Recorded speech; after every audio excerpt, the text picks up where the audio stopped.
Ngiyanibingelela nonke ababukeli be-Black Life TV kuphi nakuphi la kufika khona lo mbukiso. Igama lami nginguStufuza Dlangamandla. Lezi izimfihlo. So today ngine-guest izongitshela namhlanje ukuthi yini le ifihlile esifisa ukuthi ngayigonyuluka namhlanje. Sawubona. Yebo njani siswami? Ngiyaphila kunjani? Ngiyaphila. Ngi-right nami. So ngicela ungitshele ukhulele kuphi? Ngisuka eMarine Hill. Khona la ukhulele khona? Yes, ngikhulele khona. Beyinjani impilo sakhona? Well, for umuntu onjengami, it's kind of like rough impilo yethu because we have to face abantu homophobic and sort of people empilweni. There kuba nama challenges, so kuba nje rough until ukwazi ukuthi ube financial stable, ukwazi ukuyimela then ungakhona ukunaka abantu. But most asincenga it's kind of like hard ukuthi uphile. What do you mean unjengawe? I mean umuntu who is gay, who is a member of the LGBTQ+ family. Okay. So uye wazibona nini ukuthi uhlukile kunabanye abantu? Well, I was born like this, but I started noticing when I was in grade 7 because like izinto bengizenza were different from izinto ezenziwa abafana. Like isikhathi esiningi I usually play with dolls, do my hair, nje isikhathi esiningi even my favorite color is pink. So that's where I noticed and I was like, I'm different and I should like do a research about myself and know what kind of a person I am. Kwakuphatha kanjani?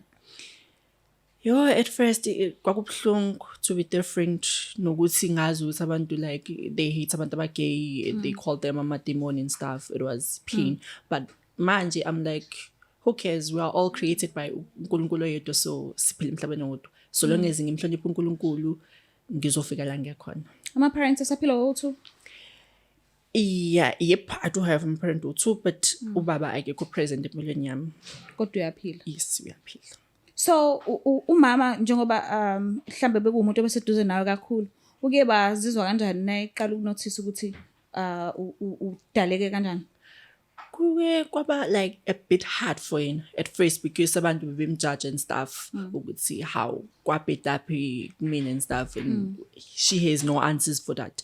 So bekunzima nje but ngokuhamba isikhathi uye wa understand wajwayela nokuthi we are being supported la emphakathini so khonile ukuthi naye athole support ngikhona ukuthi nami ngithole ke support ngiqene ngibilo umuntu enguyena today. So kana nkingi? Nywana nkingi nje. Useke wabona umuntu useke wathandana naye before? Khona amazi noma khona seke amazi? Khona seke amazi. But asisathandana at the moment. Lo ngithola naye manje akamazi. Qala nje uyombonisa yena uye wathini? Noma ukubambile? Whether should I say wasibamba or wasibona because into eyenzeka nje in public sihlala emgaqweni nini mengifika ekhaya she asked me about ukuthi bantu umuntu benginayo and stuff and then I had to explain ukuthi ubani because indlela esasi intimate ngakhona iyona yakhombisa ukuthi actually we're not friends, we're just dating. Don't give me that look. Ukuthi ngiyacabanga yaba umzali mayazi meqala ukubona umuntu wakho kunaleyo mbuzo nje encane lokho iqhamuka nakuthina ke kunaleyo mbuzo nje kunzima nje ukutshengisa umzali umuntu wakho kodwa ke siyabatshengisa kona basijaje futhi kuyenzeka kumele phela sibakhombisile at the end of the day. So wena ngesingawe uthe usuright and usuzamkelile ne? Yeah. Sengizamngelile nje. Awukaze wathandana nentombazane before? No, I have never dated a girl before. And awuyifuni nje vele. Muthi ubonani? No, muthi angiyifuni like it's kind of different but ngizothi ama feelings iwona ngekho. Okay. So if I see a girl, I just see a mother, I see a friend, I see a sister. I don't see a person that can be in a relationship with. So nje phelele kutheni umngani o umzali wami kuphela. Okay. So nawe abangani abamantombazane? Bona bagcwele efonini yami Nkosi yami. Okay, so ithini ke imfihlo? Yini lo efihlile ke? Washintsha ukudla eplatini. Uxolo. Ufihleni? Well, ngizothi indlela engithola ngayo imali engiphilisa ngayo right now since sengumuntu sesiqedile isikole indlela engikhona ukuprovide ngayo uthandweni nami kwi relationship lengikuyona njengamanje ayikho indlela ayisangiphathi kahle ngisho njalo nendlela nje imali ifika ngakhona ku Kanti relationship uthola leyo. kanjani imali vele kahle? Well, kuqala ngizothi ngangumuntu obengasebenzi right, ngiqeda isikole and stuff, so I had to go to esikoleni after like university, but angikwazanga qualify, so I had to go for umsebenzi. Mengifika, okay, it was great, ngitholele umngane wami nakhona. Like angitshela ukuthi kwenzakalani yabo. Mengifika ngaphathi ayi okay, we're in a B&B like for interview. I'm like B&B interview for company like kwenzakalani. Kanjani? Okay, at first ngiqale ngithi okay ngizobona ukwenzakalani ngibona ukuthi nakhona ekhona ukushaya amanzi ngibaleke. Like I was like, you know what mngani, I can't. And then bese ngichazela ukuthi no, listen, in order for you to have a secured space emsebenzini wazi ukuthi permanent nje suka kwamele ukuthi ulale neboss yakhona. So my question was like how come, because I'm gay and lokho kujwayele ukuthi kwenziwe kubantu besifazane and stuff, and then he was like, you know what, boss yami yonke insipho yawash, and I was like okay. And then I went back home ngahlala and ngacabanga ukuthi like, do I want to do this or I will just let it pass ngihlale ngibumahlalele. So ngahlala ke for ye ngasithatha ngesinqumo. Throughout lo nyaka nje bengibuka ukuthi no, impilo actually iba nzima. Ngiyayidinga imali and ngiyawudinga umsebenzi because nasekhaya bese kuba nzima ukuthi ngicela imali yama cosmetics. Sometimes abangani bayayikhipha, it's gonna like be hard for me ukuthi ngibajoine kuma cruise, ngibajoine any fun ababa nayo because I don't have money and I had to go to umzali ngimcela imali. And naye ke bese ngasakhona because unabanye abantwana asaba sponsor ngemali. And ngikhulile uyacabanga. So I took a decision, you know what, I'll call umngane wami ngimbuza ukuthi usangakhona ukuthi ngihlanganise nomphathi wakhe. Wakwenza and then sahlangana on a B&B, angifuna udlala ngaNkosi yami ngisaba. But I had to have isibindi in order to have billing now njengamanje. Mungakanani boss? La koma 40s. So akaxwayanga nje. Well, angeke ngizingazi. Vele washila umngani ukuthi okay yonke insipho yawasha. But wena ke mawusumbona ke ama reactions like ubekhulini as if into vela ijwayele awuyenza and stuff with abantu abagay. So I was like okay, I just have to let go of umzimba ngidedele igazi ngenze lento ngiqunge nje isibindi sokuthi ngithole lento engifunayo then qhubeke nempilo.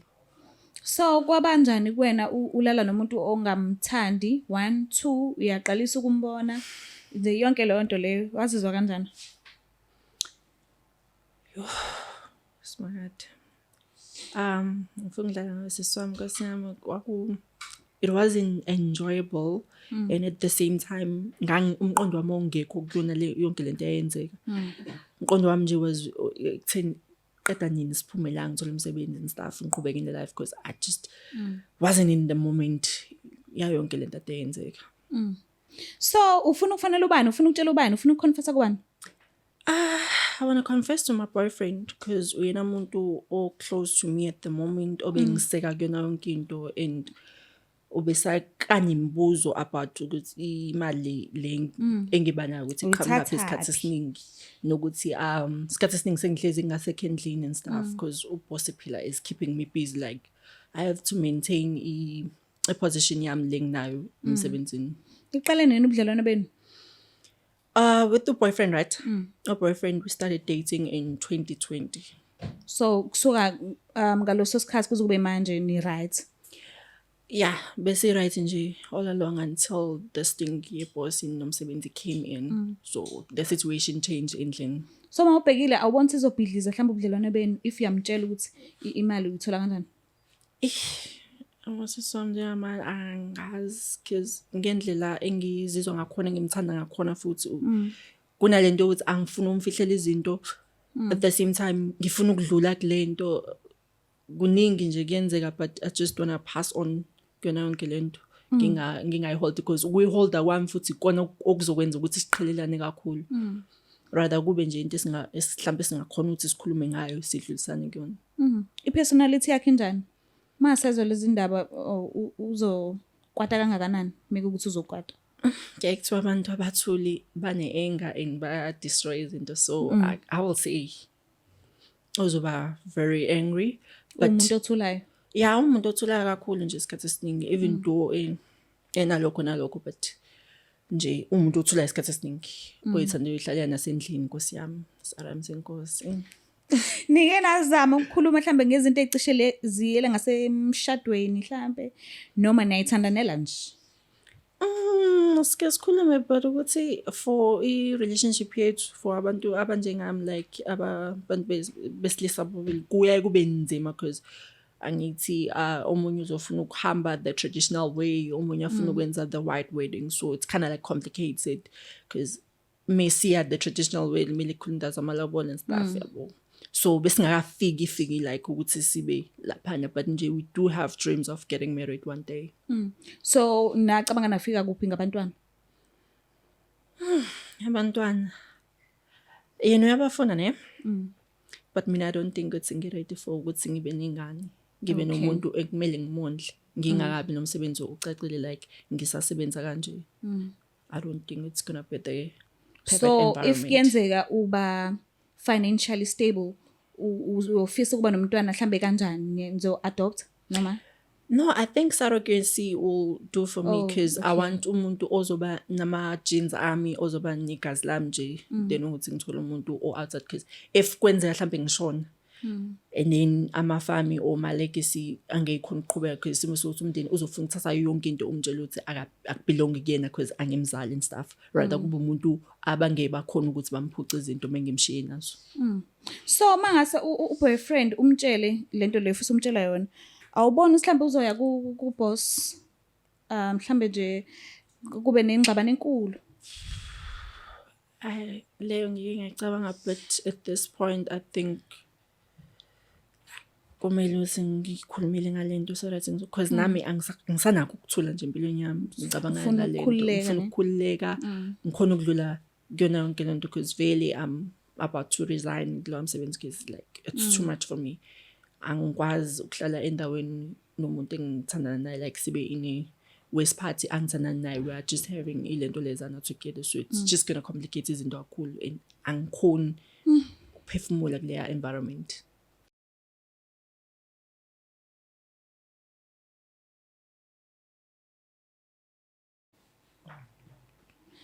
All right.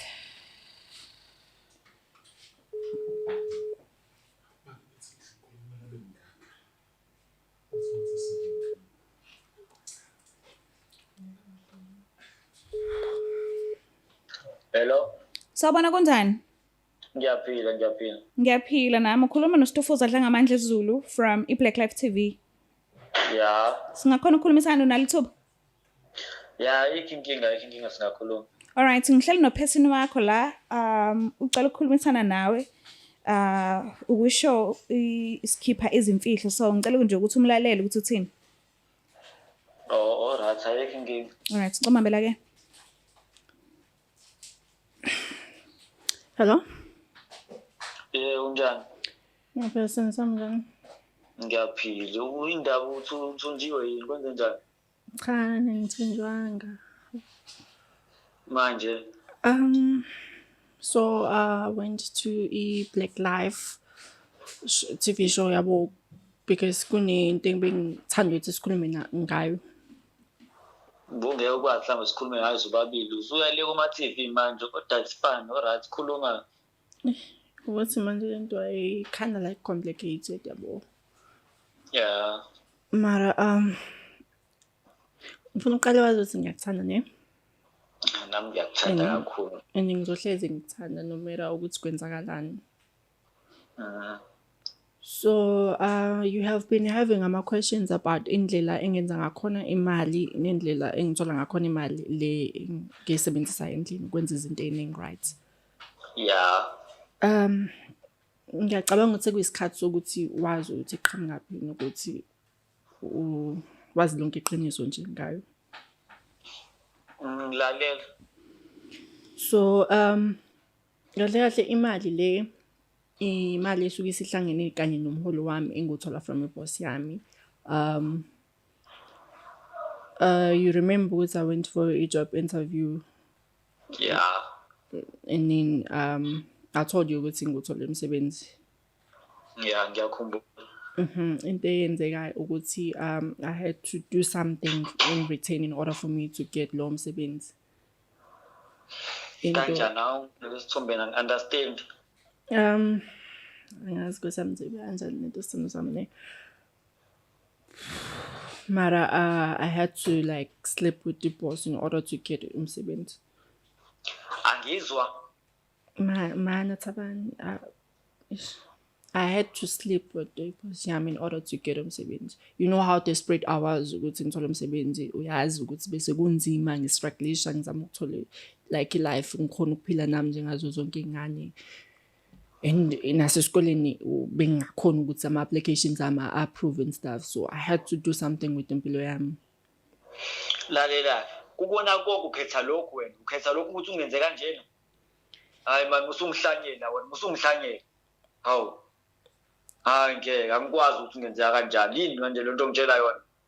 Cha nasana sami akukona ukuthi mhlambe nami ngiqonda ukuthi ngikuzisa ubuhlungu nakho konke, kepha isinqumo nami engasithatha ngi-under pressure ukuthi angifuni ukuthi ngithathe umthwalo wami wonke ngibe sengiwuthwese emahlombe akho, because nawe usastrugglisha, usazama ukufoma yona lempilo nami ngifuna ukuyifoma. And abenge ngikwazi ukuthi ngithwalise konke lokho. I had nami ukuthi ngicover half now cover half. Kodwa sithanda sami uyazi ukuthi ngikuthanda kanjani. Uyazi ukuthi ngithanda kanjani kodwa lokhetha ungenza kanje uhamba umfana no boss bakho laba ngasile emakhaya. Hayi yazi ungiphoxela ngifuna ungasho. Yazi uyangiphoxa. Cha ngiyaxolisa singizami ne. Ngiyaxolisa nje kakhulu. Mara nawe uyabona ukuthi kade sibhekene nayiphi inkinga. I had to do something. It's either ngenza lokhu or ngiphila impilo. Yabona nje manje ngibukanisa nezo nje wena. Ngibukanisa nezo. Ukuthi abantu bathini? Ukuthi abantu bathini? Yazi uyangicasula wena. Ngiyaxolisa. Uyangicasula nje. Angifuni ungasho uyangicasula nje. Yazi lento yamaphadam ayivele nje isicaka ukuthi siyahlukana straight. Wangazi ukuthi kwenziwa yini into eyenzayo. Cha Thamani, ngicela bana kusami ukuthi ungakwenzi lokho. Ngicela ukuthi singafiki leso sinqumo sokuthi sihlukane, ngiyacela. Ulala no boss wakho, mina ngikhona satham 4 years sithandana, 4 years sithandana. Wena ukhetha ungenza into ongenza yona. Hayi sithanda samayi, akwenziwa kanjalo. Akwenziwa nje kanjalo. Ukuthi manje bengidinga sengizama imali, bengidinga ngiyazi ukuthi ngenze iphutha. Uyazi ukuthi hlezi zama sobabili, hlezi zama day by day. Uyazi na ukuthi ngiyastasha kodwa egcina ayikho into ongayitholi. Kodwa ongayitholi kumina. Ayikho into engibengayitholi. Manje yini ke pho inkinga uthi uhambe uzolo boss bakho. Yazi isithanda sami ulula nje asivele sihlukane nje saeli. Wawe ngiyacaka ukuthi wena awungilevelisha, awukhombisa ukuthi mina ngubani kuwena. Cha, I do value you in my life and I do respect i-presence yakho and appreciate it. Ingakho ngithathe leli thuba ukuthi ngixolise ngigunyuluke nje ngayo yonke lento because nami manje ukwalo uyabo manje uyangihlambalaza angifuni nje ungasho uyangihlambalaza ubukanisa nabantu. Ngothi sami bengingenawo amandla nginesibonzo ukuthi ngiqonde ngqo emehlweni, which is why ngicela usizo from Black Life. Uphelile nje phakathi kwami nakuphelile. Yazi wangicasula. Kanje. Wangicasula ngempela. Sasike mina. Bodi? Yebo sisi yebo. Ngiyazi ukuthi awukho right ngokuzwayo njengamanje. But ke why uthatha isinqumo manje ungakacabangisisi kahle? Ukuthi understand nasisoma indlela engimthanda ngayo lo muntu understand. Indlela engimthanda besibekezela 4 years isoma sithandana 4 years. Yena uzokhetha ungenza njena. Akakahle boy. But kulokhu awumbambanga ne? Ukhethile yena ukukutshela. So kona lokho nje akusho lutho kuwena ukuthi akutshela iqiniso. Cha kodwa kona kuyakusho iveli kodwa ngicabanga nje sezobuka yize lonke ke manje nake sibuke yize lonke manje longihlambalaza nabantu. Yini lento engafikanga la ekhaya sikhulume kahle. Uxolo ke ukuthi uzizwe ngazi ukuthi uyabukaniseka nabantu. But ngicela sinamathele kulokho okuhle akwenzile ukuthi at least asukume yena akutshele because akafuni ukufihlela lutho njengomuntu wakhe. So ngiyacela ukuthi mhlambe at least umuphi ithuba nizama ukukhulumisana ubuso nobuso mase ebuyile lapha endlini. nibe right. Hayi ukuthi ungakhetha ukuvesana nje uqede izinto kalula kanjalo njengamanje. Sisi wami ngiyakuza impela ngithini-ke mina ngalo boss lana la angazi nokuthi bayathandana nabantu baqala nini ebekusebuwe la hlamba ngithelele ngengculazi zowenza kanjani mina sisi wami ngiyithini ngaleyo ndaba leyo.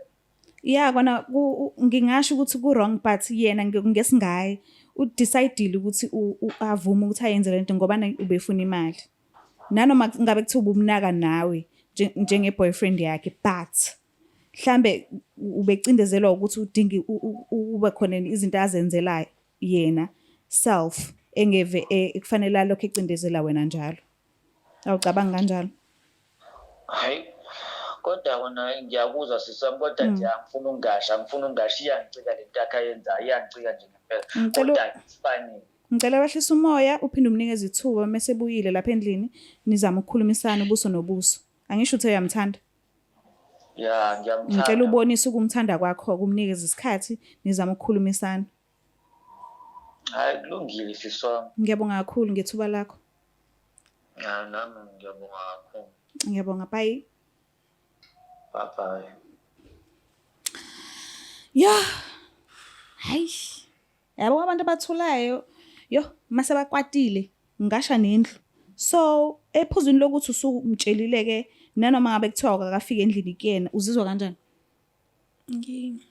Ngikhulekile like khona umthwalo osusiwe nje kumina.